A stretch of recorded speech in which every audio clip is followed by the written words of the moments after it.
8 August 2024 France থেকে ফিরে অন্তর্বর্তী সরকার গঠন করেন ডক্টর মোহাম্মদ ইউনূস।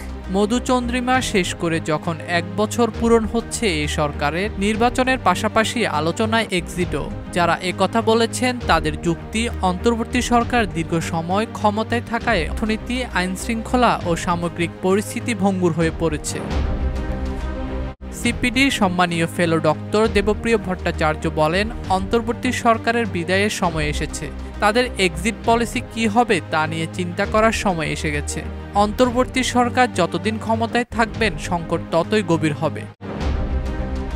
সুপ্রিম কোর্টের জ্যেষ্ঠ আইনজীবী ডক্টর শাহাদিন মালিকও মনে করেন, অন্তর্বর্তী সরকারের এখন এই বাস্তবতা মেনে নেওয়ার সময় এসেছে যে ভালো হোক মন্দ হোক, দেশটাকে রাজনীতিবিদদের চালাতে হবে। যত তাড়াতাড়ি সম্ভব নির্বাচন দিয়ে এই সরকারকে বিদায় নিতে হবে। সেনাবাহিনীর পক্ষ থেকে 18 মাসের যে সময়সীমার কথা বলা হয়েছিল, সময় দ্রুত সেদিকে এগিয়ে যাচ্ছে।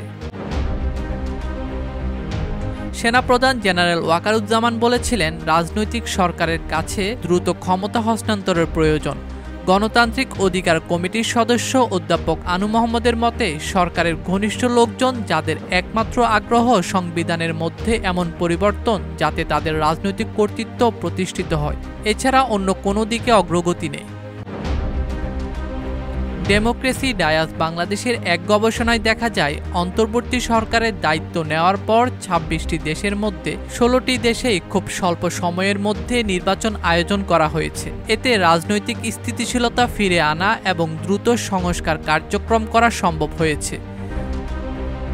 বেলজিয়াম ভিত্তিক নীতি গবেষণা প্রতিষ্ঠান ইন্টারন্যাশনাল ক্রাইসিস গ্রুপ তাদের এক প্রতিবেদনে উল্লেখ করে, রাজনৈতিক দলগুলো এবং অন্যান্য গুরুত্বপূর্ণ পক্ষ সংস্থা নিয়ে দর কষাকষি এবং নির্বাচন সুবিধার জন্য মরিয়া হয়ে ওঠায় এবছর রাজনৈতিক চ্যালেঞ্জ বাড়তে পারে।